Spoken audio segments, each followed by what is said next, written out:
as the press censorship was lifted after the war. The details of the INA campaign were revealed every day before the Indian public, and these officers appeared as patriots of the highest order, not by any means traitors, and the demand for discontinuing the trials grew stronger by the day. The Congress leaders, many of them just released after long incarceration since the Quit India days, could hardly ignore this issue that so profoundly touched popular emotions. The election was round the corner, and the INA trials could be an excellent issue. Subhas Bose might have been a renegade leader who had challenged the authority of the Congress leadership and their principles. But in death he was a martyred patriot whose memory could be an ideal tool for political mobilization. So the AICC meeting in September 1945 decided to defend the accused in the INA trial, the misguided patriots, and announced the formation of a defense committee, consisting of some legal luminaries of the day, like Kaj Bahadur Sakru, Vallabhbhai Desai, Asaf Ali, and also Jawaharlal Nehru, donning the barrister's gown after about a quarter of a century. In the subsequent days, as the election campaign set in, Nehru and other Congress leaders addressed numerous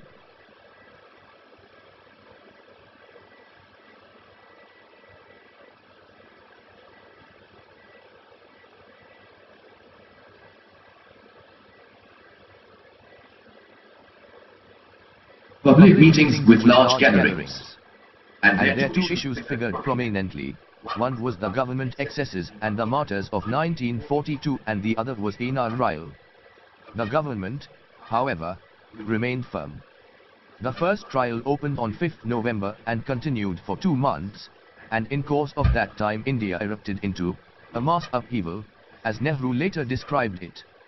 Never before in Indian history, he admitted, had such unified sentiments been manifested by various divergent sections of the population.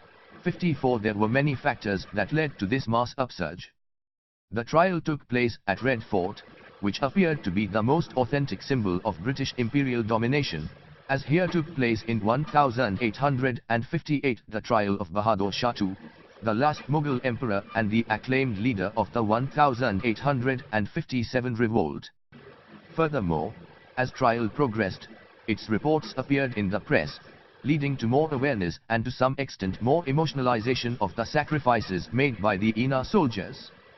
All political parties, like the Congress Socialists, Akali Dal, Unionist Party, Justice Party, Rashtriya Swayam Sevak Sangh, Hindu Mahasabha, and even the Muslim League wanted the trials to be discontinued. Individual communists enthusiastically participated in the demonstrations, although their party vacillated in its response.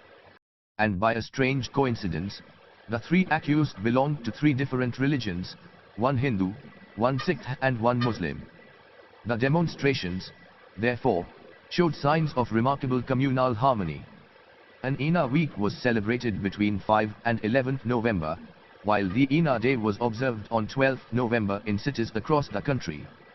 People from all walks of life participated in the campaign, attended protest meetings, donated money to the INA Relief Fund, closed shops and other commercial institutions, and in some places refrained from celebrating Diwali. And the movement touched even the remotest places like Coorg, Baluchistan and Assam. Violence erupted first on 7th November when the police opened fire on the crowd at a protest demonstration in Madura. Then between 21 and 24th November, rioting broke out in various parts of the country, starting from Bose's own Calcutta. Here, first of all, American and British military establishments were attacked, but then the rioting took a general anti-British tone, with students clashing with the police and being joined later by the striking taxi drivers and tramway laborers. They exhibited unprecedented communal harmony, with the demonstrators flying simultaneously the Congress, League and Communist flags. Order could be restored after 3 days, with 33 people dead and 200 injured. The Calcutta riot was soon followed by similar demonstrations in Bombay.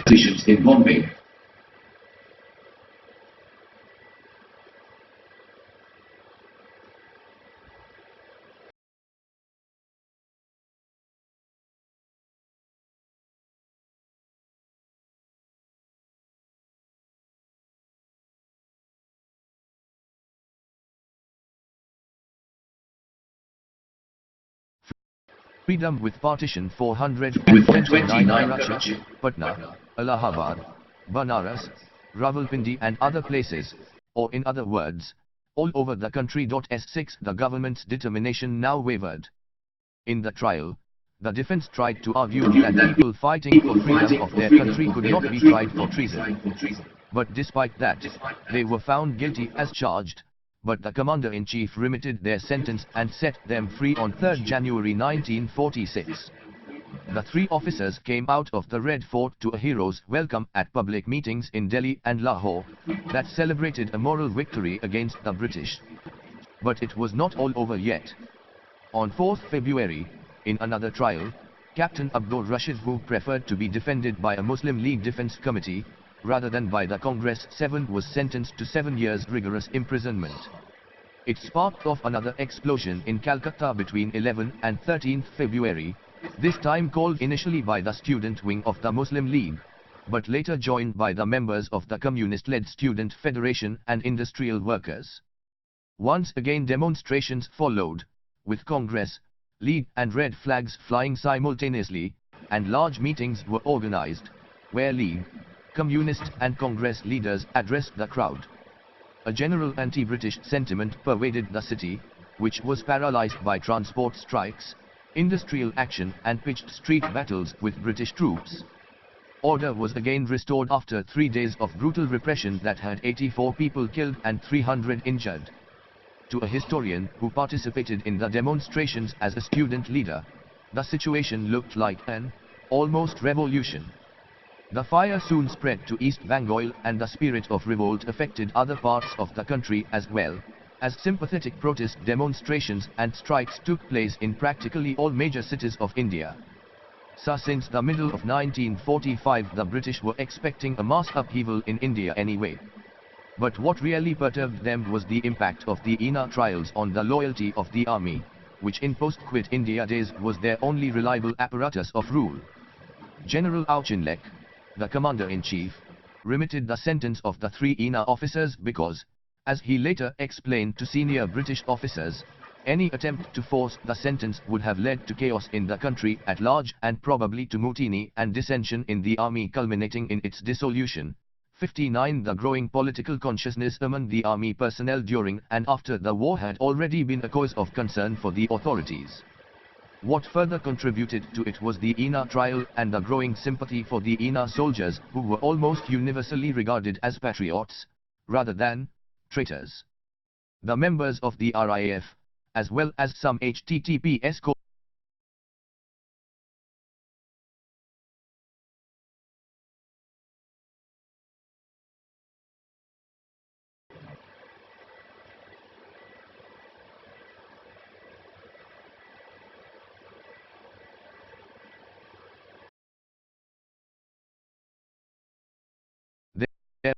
army personnel in various centers openly donated money to the INA Relief Fund and on some occasion attended protest rallies in full uniform.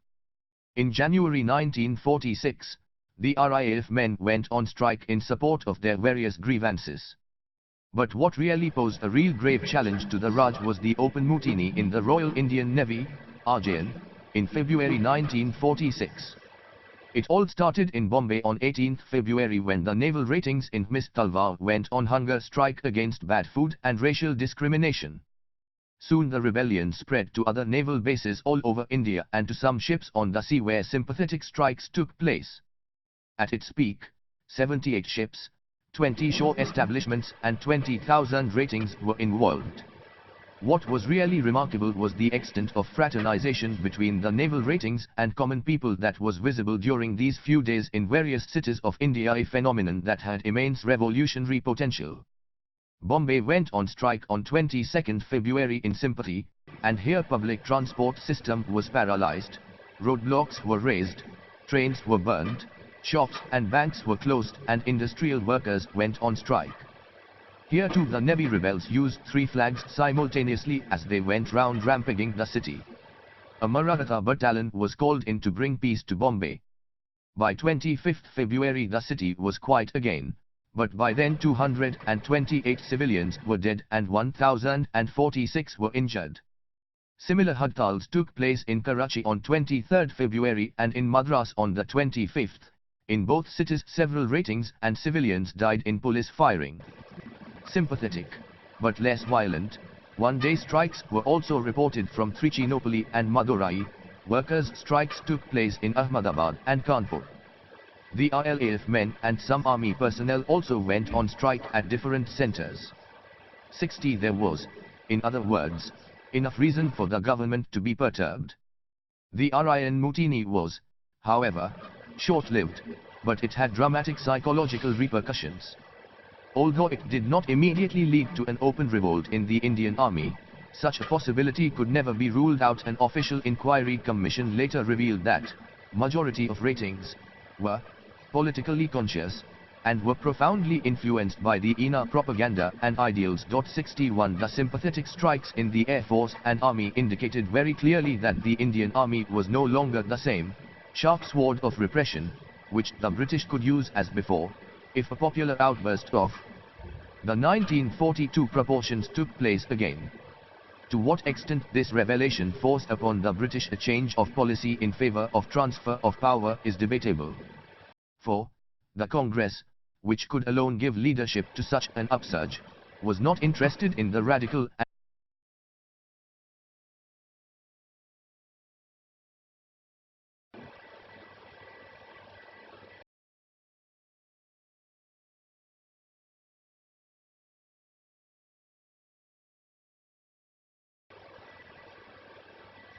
violent potential of the happenings of 1945 to 46. To its leader the INA officers were patriots, but misguided. They could be taken back into the Congress, as Sardar Patel announced at a meeting in Calcutta, only if they put their swords back into the scabbard. 62 When the RIN Mutiny took place, socialists like Aruna Asaf Ali sympathized with the rebels, but Gandhi condemned the violence and Patel persuaded the ratings to surrender. To Patel the preferences were clear: discipline in the army cannot be tampered with. We will want army even in free India. 63 In other words, for Congress the days of struggle were over. It was now looking forward to its new career as the ruling party. For, after the war it was clear to everyone that the British would like to hand over power to Indians sooner rather than later. Leaders like Nehru were anticipating in late 1945 that Britain would leave India within 2 to 5 years. 64 So it was time to negotiate for a peaceful transfer of power. But if Congress was not prepared to risk another battle in 1945-46, the Communists were. Not only did they participate actively in the urban riots in Calcutta and Bombay, where they had by now prepared a solid base among the industrial workers, they now organized some militant peasant movements in various parts of India, involving the poor peasants and sharecroppers. Ever since the 7th World Congress of the Communist International in Moscow gave its verdict in 1935 in favor of a united front strategy in India, the Indian Communists started functioning through the Congress. In Bengal, the ex-detainees, once incarcerated for terrorist activity, started communist propaganda and sought to capture the Bengal Provincial Kisan Sabha, BPKS. Through this organization they started mobilizing the peasantry in northern, eastern and central Bengal around radical agrarian issues such as payment of tolls at village marts collected by the union boards, illegal abwogs, truces, imposed by the zamindars, abolition of the zamindari system, and finally the sharecroppers' demand for a two-thirds share of the produce. By 1940 the BPKS was almost totally under the control of the communists, and its membership had shot to 94,000 from mere 11,000 3 years ago. Communist activities and Kisan mobilization picked up further momentum once the ban on the CPI was lifted in 1942. Although the Quit India movement temporarily stalled the wind of its sails, the popularity of the BPKS does not seem to have been affected at all. By May 1943 it had 124,872 members. 66 One reason for the popularity of the communists by mid-1943 and subsequently was perhaps the aftermath of the devastating Bengal famine of that year. Amartya Sen is inclined to pick a figure 8.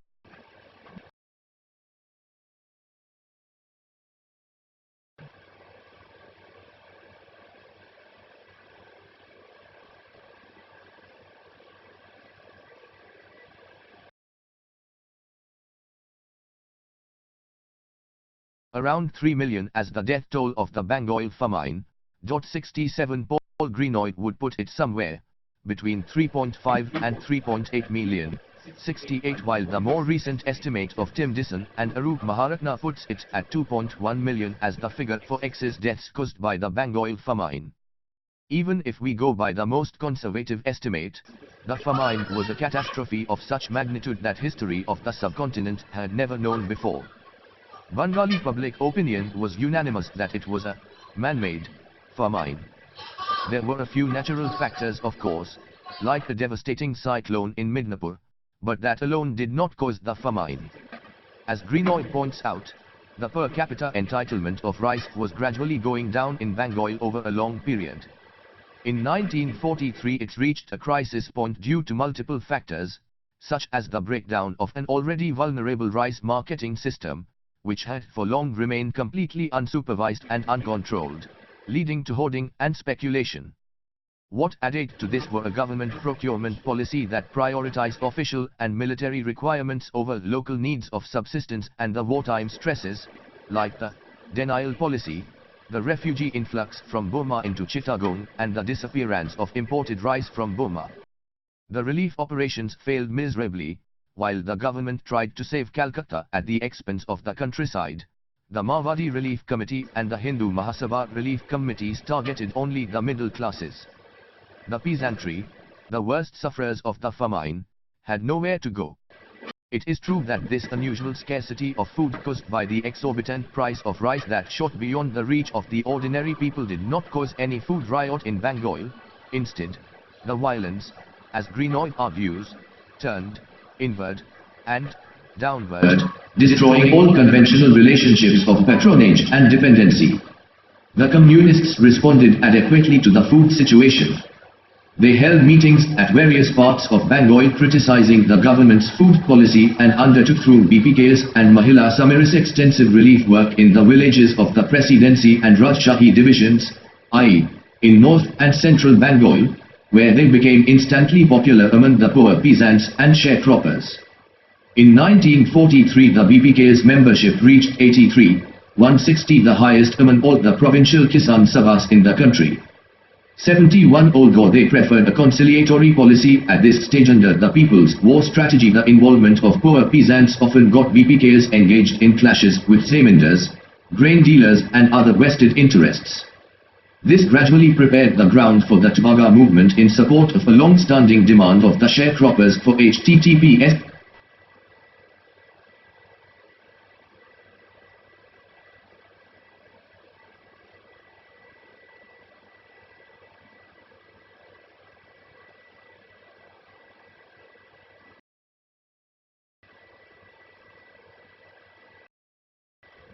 two-thirds share of the produce, instead of the customary hub at the end of the war. In view of the rising popular unrest, the Communist Party too started shifting grounds and moved towards a more belligerent line.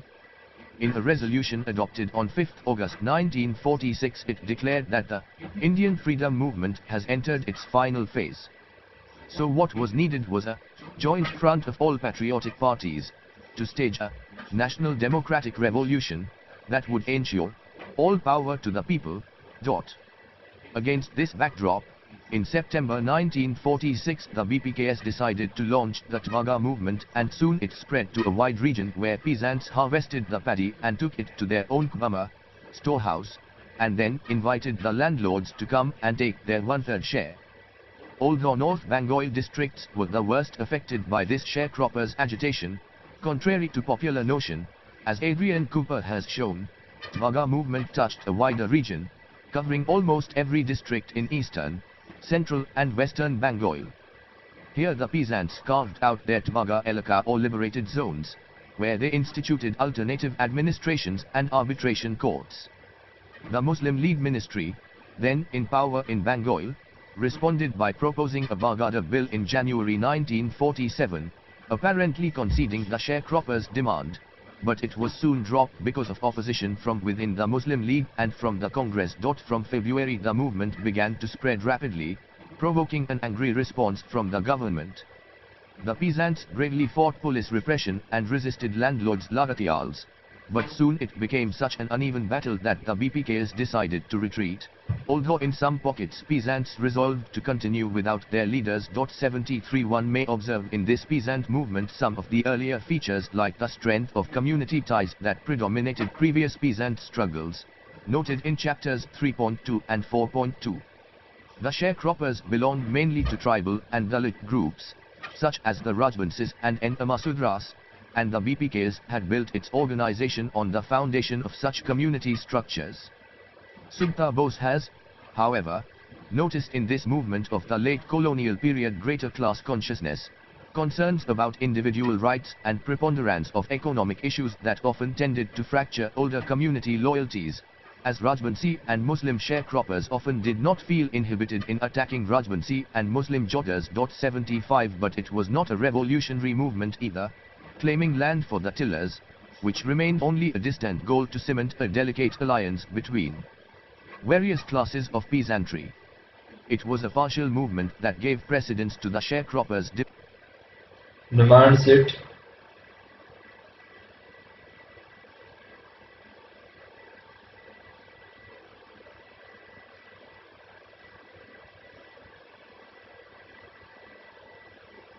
Was therefore participated by the sharecroppers and poor peasants in large numbers, supported and sometimes led by the middle peasants. Its impact on agrarian relations was far-reaching. But above all, it showed that in a political environment already vitiated by communal riots, the peasants were still capable of aligning across the religious divide. 76 However, it was also true that the same peasants on other occasions participated in communal riots. Class and community were thus so intimately intertwined in peasant consciousness and identity that it is analytically difficult to separate one from the other. Such elements of continuity suggest that these peasant responses were more conjunctural, instigated by their immediate grievances, ideological mediation and historical environment rather than indicative of any sharp theme in colonial peasant history. And this is a pattern that we will observe in other communist-led mass movements as well. In western India, the Maharashtra Kisan Sabha took up the cause of the Wali tribal agricultural labourers in Umbagawa and Dahanu talukas in Thana district. Their main grievance was against forced labour, when performed for the landowners and moneylenders at a time when prices of daily necessities had been pushed up by war. In 1944 the Walis of Umbagawa on their own staged an unsuccessful strike to demand a minimum daily wage of 12 annas, 1 rupee is equal to 16 annas, for agricultural work such as grass cutting and tree felling. The strike failed, but hereafter the Kisan Sabha started organizing the Walis and at a conference in May 1945 decided to launch a more prolonged movement for the abolition of forced labor and claiming a minimum wage of 12 annas. The movement spread quickly in the Umbagawa Taluka where forced labor was stopped and debt serfs were released, and then it spread to the nearby Dahanu Taluka with similar results. In October, as the grass-cutting season approached, the movement entered its second phase when the Kisan Sabha called for a strike to claim a minimum wage of rupees 2 to 8 for cutting 500 pounds of grass. The landlords responded with intimidation, court cases and appeals to district administration for help. In one incident on October 11, when the police opened fire on a peaceful gathering, 5 Walis died defending the red flag, which had by now become the symbol of their unity and an icon of their liberation. The strike was nearly complete and forced many landlords not all to yield to their demands. But that did not end the Walis' struggle. In October 1946 the movement was again renewed, this time with an additional demand for a minimum daily rate of rupees 1 to 4 for forest work, which the timber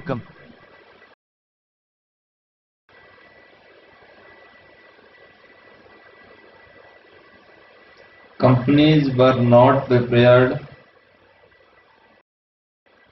to offer.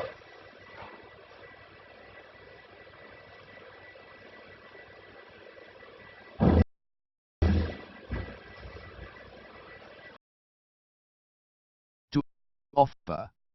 The near-total peaceful strike continued for over a month and finally on 10 November in an agreement with the Kisan Sabha, the Timber Merchants Association agreed to pay the minimum wage. 11 The movement thus ended in a great victory for the tribal walis who were mobilized by the Kisan Sabha around specific economic grievances.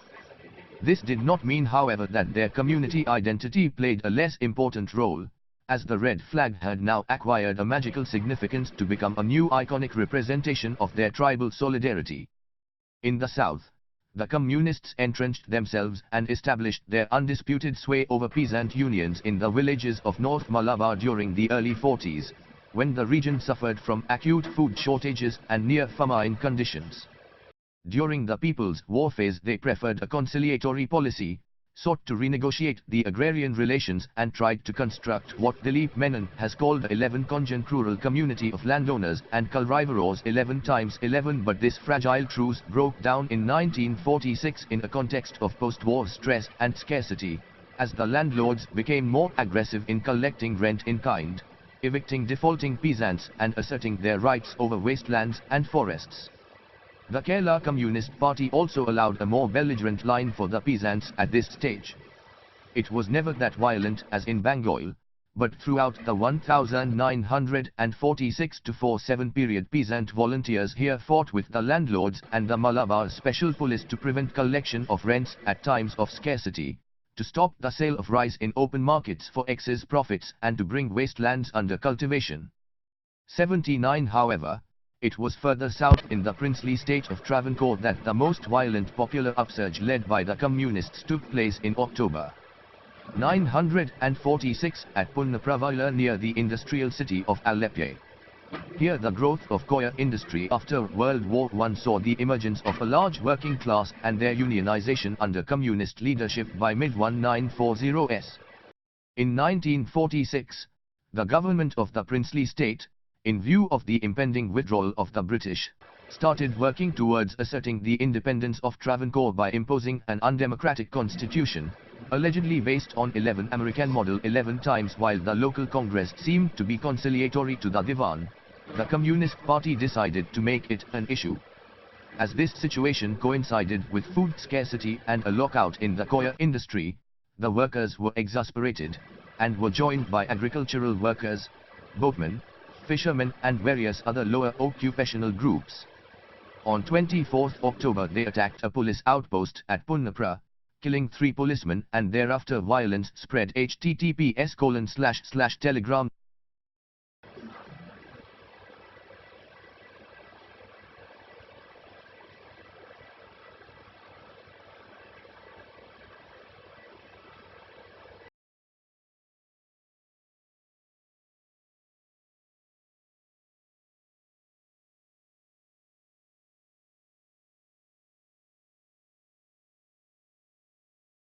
rapidly to other areas.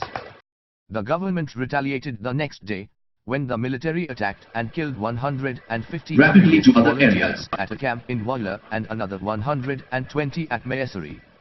The movement then died down quickly, as the communist leaders went underground and repression was unleashed. Robian Jeffrey has argued that the revolt had nothing at all to do with communal or caste issues, and was a product of an organized, disciplined working class. But the fact remains that about 80% of the participants belonged to the low-ranking but socially organized Deshava caste, and this certainly provided an element of solidarity among the ranks of the rebels. It was in Hyderabad, another southern princely state, that the most prolonged and radical peasant movement under communist leadership took place from mid-1946.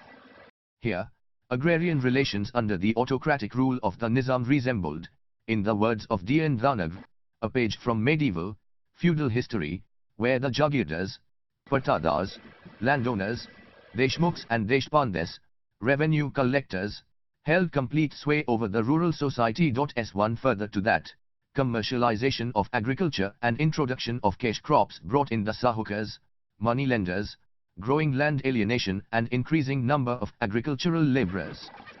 Particularly in the 1940s, the falling prices continuing from the depression years affected the small landowning Patadars and rich peasants, while poorer peasants resented the oppressive practice of forced labor or ueti and food scarcity of the post-war period.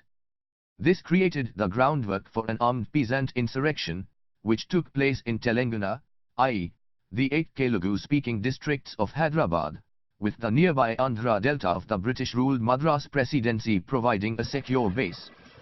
Here the communists had started mobilizing the peasantry since mid-1930s through certain front organizations, such as the Andhra Conference in Telangana and the Andhra Mahasabha in the Delta region. The movement started in Nalgonda district in July 1946 with an attack on a notorious landlord, and within a month it spread to in Nalgonda, W. Arundel and Khammam districts.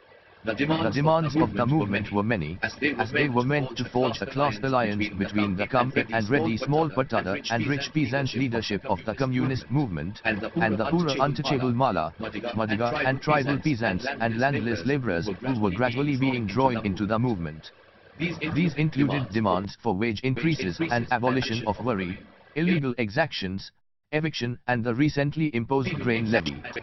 The movement at this initial stage was, however, less organized and more spasmodic in nature. 82H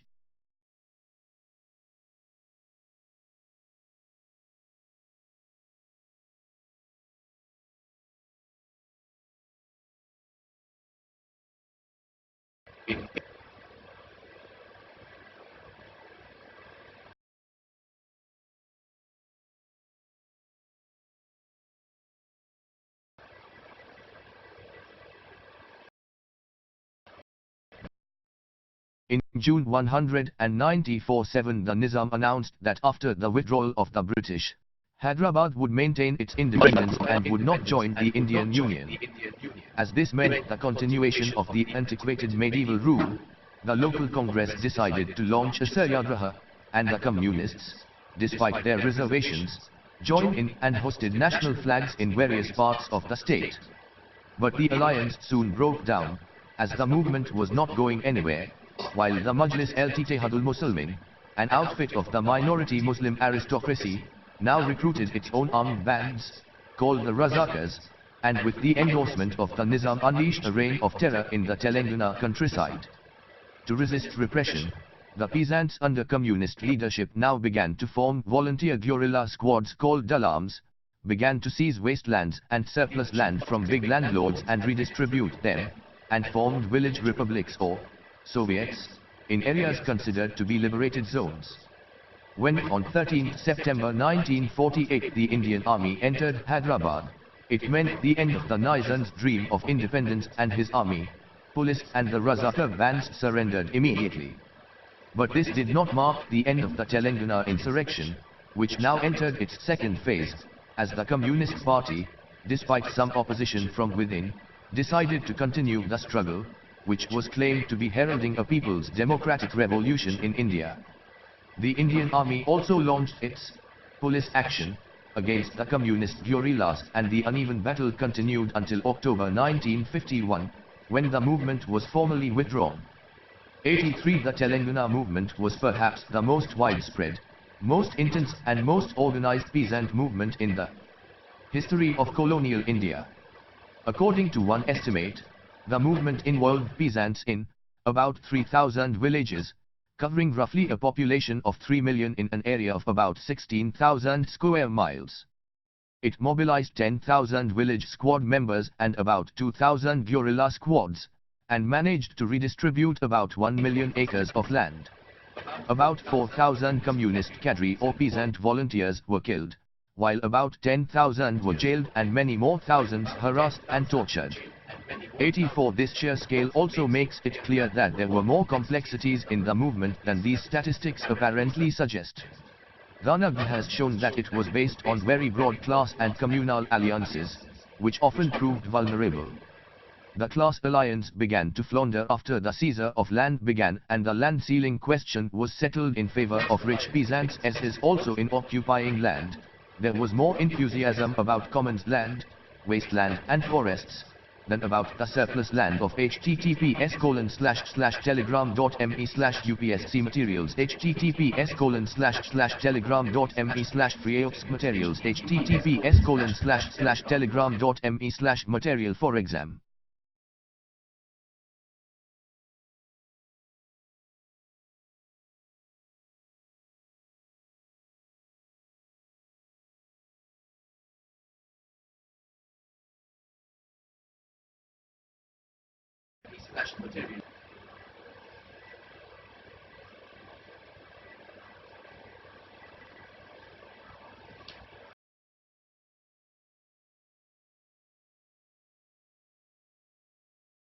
The landlords. Although the Dalit groups formed a sizable section of the participants, their role, as Gail Omvedta asserts, was mainly a subordinate one, as the communist leadership almost routinely ignored the issues of caste oppression and untouchability. 6. In all these peasant movements organized by the communists and Kisan Sabhas, there is evidence of autonomous peasant initiative, either in taking action before the middle-class leaders actually arrived or in defying the latter's cautionary directives. What these conflagrations, therefore, indicate the existence of widespread popular discontent among all classes of peasantry in post-war India, which the Communist Party decided to channelize, albeit in certain specific regions. And if the peasantry was restive, the industrial working classes had become restless too, because of the inflation and post-war retrenchment. The wave of strikes in Indian industries reached its peak in 1946 when more than 12 million man-days were lost, and this figure was more than 3 times higher than in the previous year.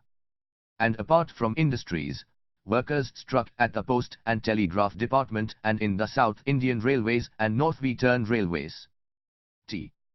This general environment of disquiet did not, however, lead to any nationwide mass movement.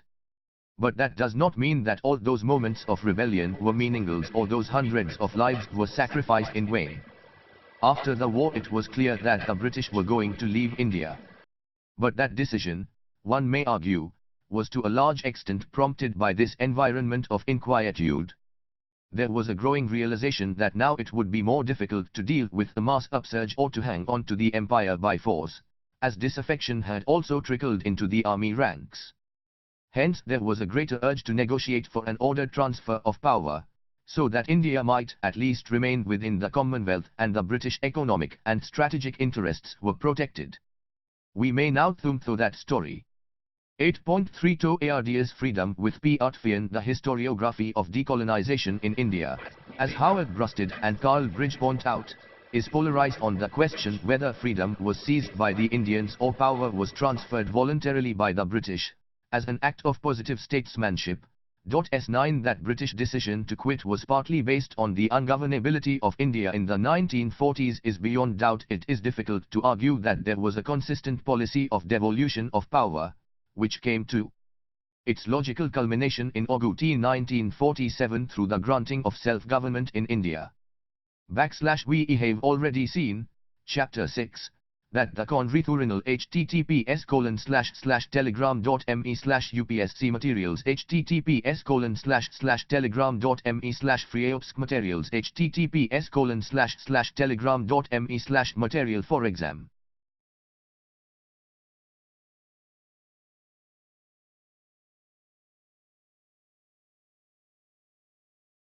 Four hundred and 440 plus say to partition hostile was the American public opinion, and it could not be easily cast aside, as since the Lend-Lease Act Britain had become too dependent on the United States for conducting the war. So Franklin Roosevelt finally had him to sign the Atlantic Charter in August 1941, which acknowledged the right to self-determination for all people of the world. But it was open to interpretation, and in Churchill's conservative interpretation, it was meant only to be applicable to the European people subjugated by Nazi Germany, and not to their colonial subjects. A few months later, he announced arrogantly that he had not become His Majesty's Chief Minister in order to preside over the liquidation of the British Empire. 95 The rapid progress of the Japanese army in Southeast Asia, however, shattered British prestige and dented its self-confidence. Indian collaboration was now more urgently needed, and the allies like Roosevelt and Chiang Kai-shek wanted the Indian problem to be sorted out on a priority basis. The Labour members in the cabinet therefore insisted that something had to be done about India in the line of their 193-8 agreement. it was decided that Cripps would go to India to negotiate with the Indian political parties on a declaration that very much resembled the previous August offer. Cripps' mission, which came to India in March to April 1942, promised Indian self-determination after the war. India then might opt out of the Commonwealth, but had to enter into a treaty to safeguard British economic and strategic interests. There would be an elected constituent assembly to which the princes could also nominate their representatives. The provinces could secede from the Union if they so wished, and this gave tacit recognition to Muslim League's Pakistan demand, and more immediately, Indians would become members of the Viceroy's Executive Council in order to prop up war efforts. Congress rejected the proposal, as it did not want to shoulder responsibilities without real power and also wanted some control over defense. Cripps could not persuade them, as he did not get either the cooperation of the Viceroy or the support of his Prime Minister. 96. It is also argued that Churchill did not sincerely wish the mission to succeed.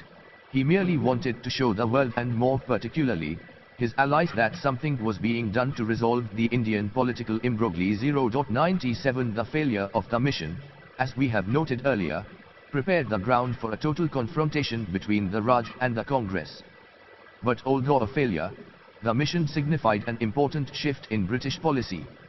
It announced Indian independence after the war, within or outside the empire, to be the ultimate goal of British policy, and that unity would no longer be a precondition for https://telegram.me/upsc materials, https://telegram.me/freeops materials.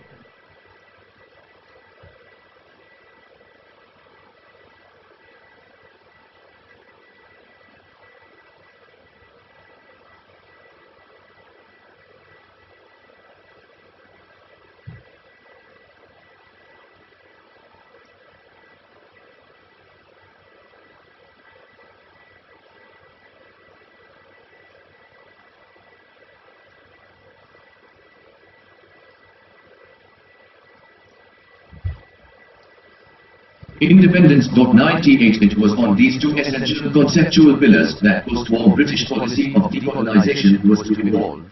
Although in 1942 there was not yet any political consensus on them.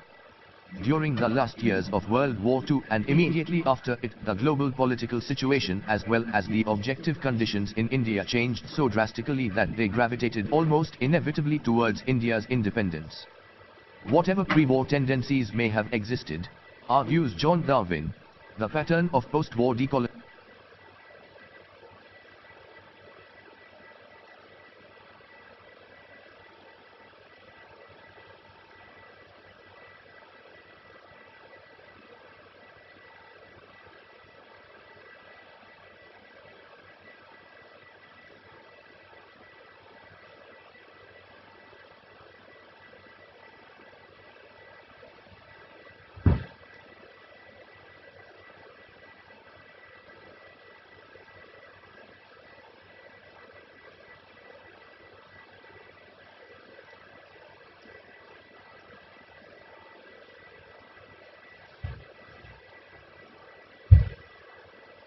Independence.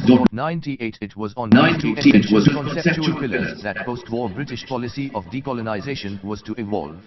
Although in 1942 there was not yet any political consensus on them. During the last years of World War II and immediately after it, the global political situation as well as the objective conditions in India changed so drastically that they gravitated almost inevitably towards India's independence. Whatever pre-war tendencies may have existed, argues John Darwin, the pattern of post-war decolonization.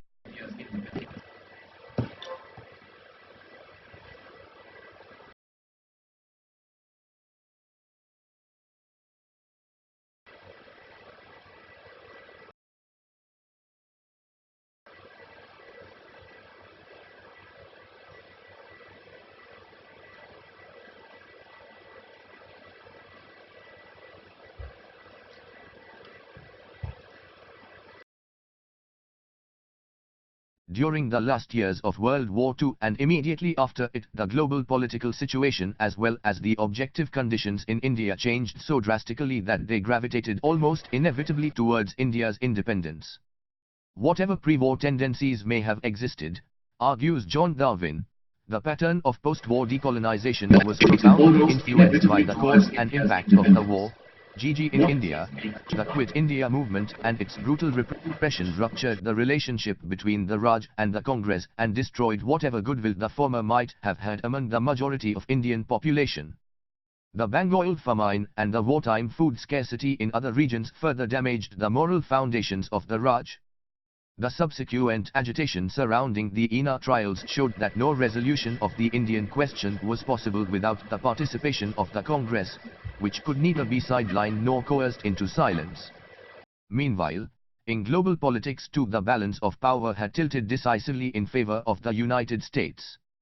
Britain emerged victorious from the war with its empire intact, but although there was no dearth of desire to maintain the old imperial system of power, it simply did not have, being dependent on a United States alone, the financial capacity to shoulder the responsibilities of a world power. The interest of Franklin Roosevelt in India's national movement, on the other hand, remained as a constant pressure on an otherwise intransigent Churchill. And after the war, worldwide anti-imperialist sentiments, generated by the very struggle against Nazi Germany and enshrined in the United Nations Charter and its strict trusteeship rules, made empire morally indefensible. Britain's imperial relations with India had also undergone profound changes in the meanwhile. India performed three imperial functions: it provided a market for British exports, was a remitter of sterling and a source of military strength to protect the British Empire. But since the 1930s, London had little control over Indian monetary and fiscal policies. Protective tariffs had already been imposed and wartime procurement policies led to an evaporation of India's sterling debt, replaced by Britain's rupee debt to India. India's relevance to imperial defense was also coming under close scrutiny. India was traditionally considered to be a strategic asset for maintaining control over Britain's world empire, particularly in the Middle East and Southeast Asia. But it was now doubtful as to how long that would be viable, as already there was stiff opposition. https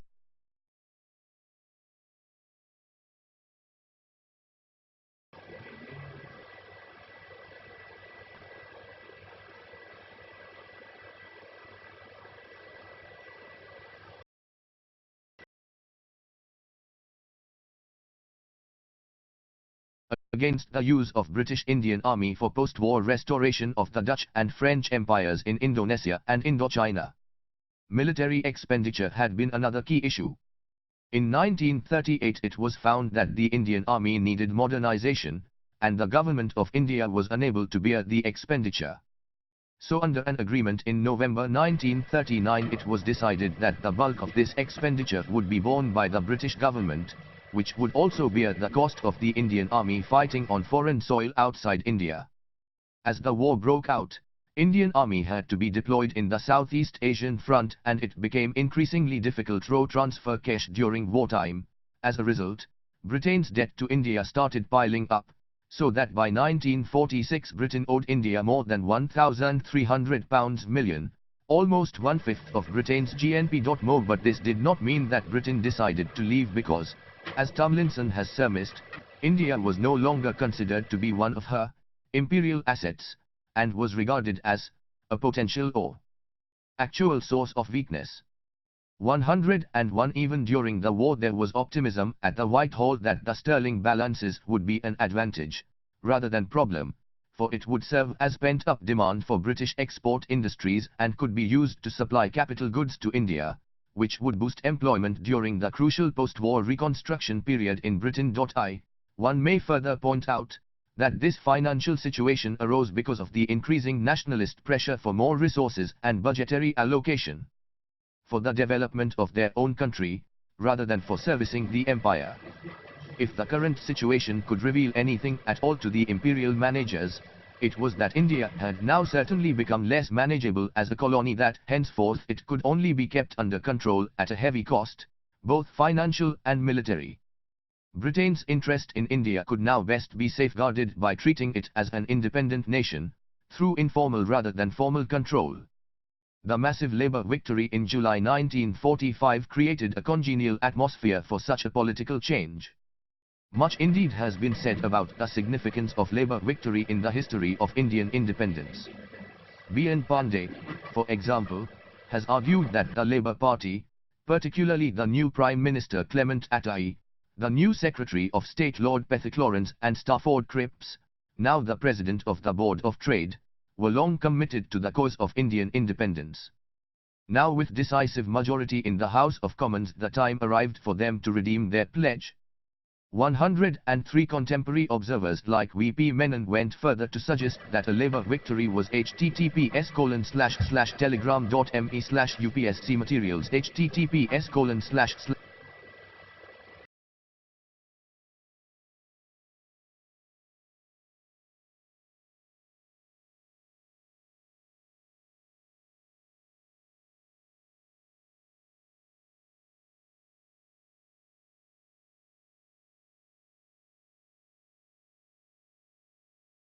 was not enough. 109 As the Congress chose the coalition course and launched the Quit India movement, the British found useful allies in Jinnah and the Muslim League, as Churchill openly described, Hindu-Muslim feud as the bulwark of British rule in India. One between 1942 and 1943 League ministries were installed in Assam, Sindh, Bengal and the Northwest Frontier Province through active manoeuvring by the British bureaucracy. The demand for Pakistan was, however, still not well defined at this stage. At the constitutional front, what Jinnah wanted was autonomy for the Muslim-majority provinces in a loose federal structure, with Hindu-Muslim parity at the central government, the minority Hindus in the Muslim-majority provinces serving as security for the Muslim minorities elsewhere. The Congress tried to meet Muslim demands through top-level political negotiations. In April 1944, C. Rajgopalachari proposed a solution. A post-war commission would be formed to demarcate the contiguous districts where the Muslims were in absolute majority, and there a plebiscite of the adult population would decide whether they would prefer Pakistan. In case of a partition, there would be a mutual agreement to run certain essential services, like defense or communication. The border districts could choose to join either of the two sovereign states. The implementation of the scheme would wait till after full transfer of power. In July 1944, Gandhi proposed talks with Jinnah on the basis of the Rajaji formula, which indeed amounted to an acceptance of Pakistan demand. But Jinnah did not agree to this proposal, and Gandhi-Jinnah talks in September 1944 broke down. In Gandhi's view, the talks failed because of fundamental differences in perspectives, while he looked at separation as within the family and therefore preferred to retain some elements of partnership. Jinnah wanted complete dissolution with sovereignty. 111 It is difficult to tell, however, whether Gandhi's perception was true or Jinnah at this stage was not contemplating partition, but was fighting for his principal demand for the recognition of parity between Hindus and Muslims as two equal nations, whatever their numbers might have been. This issue surfaced again in June 1945 when Churchill permitted Wavell, the previous commander-in-chief who had in 1943 replaced Linlithgow as the new viceroy, to start negotiations with the Indian leaders. Wavell had a clear understanding that India after the war will become a running sore which will sap the strength of the British Empire. India would be ungovernable by force, because a policy of ruthless repression would not be acceptable to the British. https://telegram.me/upsc materials https://telegram.me/freeopsk materials https://telegram.me/material for exam.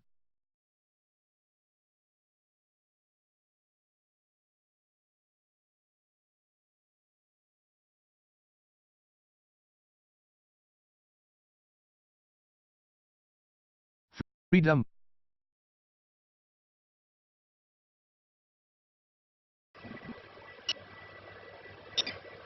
Freedom. 444 from Class A to partition was not enough. 109 As the Congress chose the coalition course and launched the Quit India movement, the British found useful allies in Jinnah and the Muslim League, as Churchill openly described, Hindu-Muslim feud as the bulwark of British rule in India. 110 Between 1942 and 1943 League ministries were installed in Assam, Sindh, Bengal and the Northwest Frontier Province through active manoeuvring by the British bureaucracy. The demand for Pakistan was, however, still not well defined at this stage. At the constitutional front, what Jinnah wanted was autonomy for the Muslim-majority provinces in a loose federal structure, with Hindu-Muslim parity at the central government, the minority Hindus in the Muslim-majority provinces serving as security for the Muslim minorities elsewhere. The Congress tried to meet Muslim demands through top-level political negotiations.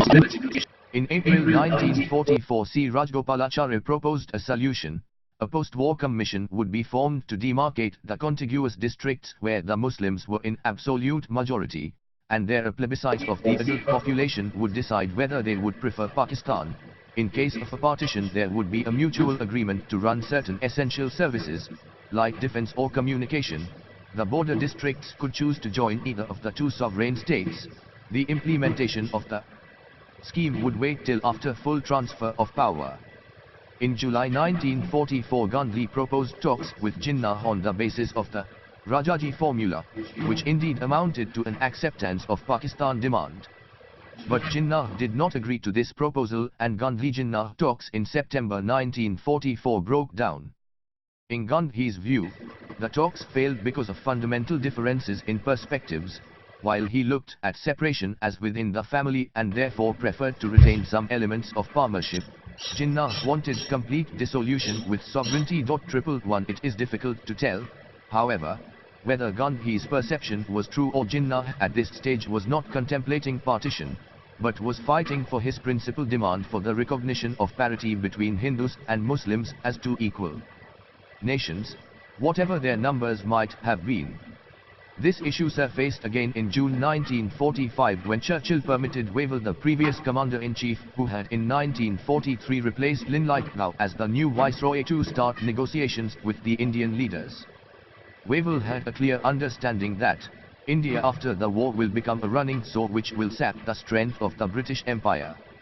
India would be ungovernable by force, because a policy of ruthless repression would not be acceptable to the British. https://telegram.me/upsc materials https://telegram.me/freeops materials https://telegram.me/material for exam.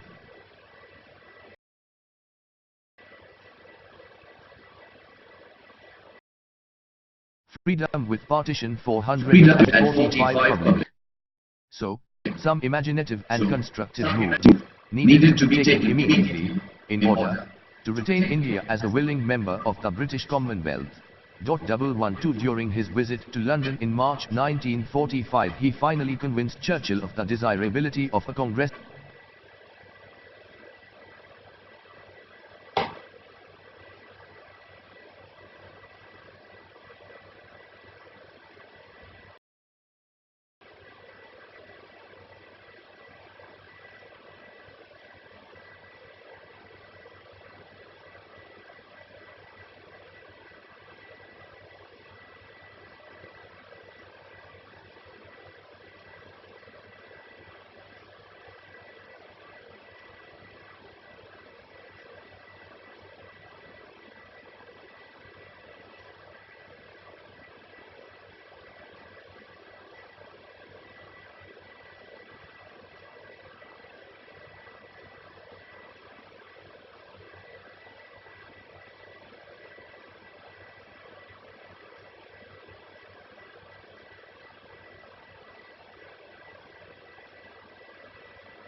it.